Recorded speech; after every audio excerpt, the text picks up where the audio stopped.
Viral video wanita di Bone dilamar pria dengan mahar fantastis. Siapa sebenarnya sosok sang pria? Beredar dan viral di media sosial video seorang wanita dilamar pria dengan mahar fantastis. Wanita tersebut dilamar dengan satu showroom mobil, uang ratusan juta, serta perhiasan emas.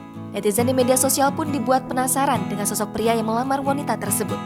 Dikutip dari tribuntimur.com, sosoknya ternyata Dikal Alfandi, pengusaha mobil asal Desa Waji, Kecamatan Telu Siatinge, Kabupaten Bone, Sulawesi Selatan. Dirinya melamar gadis pujaannya dengan mahar tak biasa. Sementara sang gadis adalah Andi BC Kurata Ayun, dilamar dengan mahar satu showroom mobil. Tak cukup sampai di situ, masih ada uang pania dan perhiasan emas. Uang panianya senilai 300 juta rupiah serta perhiasan emas satu setel. Bahkan biaya kuliah Andi BC Kurata Ayun bakal ditanggung Dical. Pernikahan itu lantas viral di platform media sosial Instagram @bone terkini.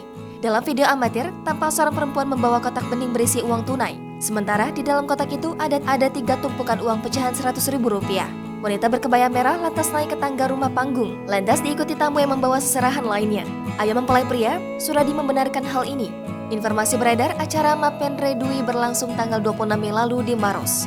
Menurutnya, pihak warga wanita tidak meminta mahar fantastis tersebut, tapi inisiatif dari pihak mempelai pria sendiri.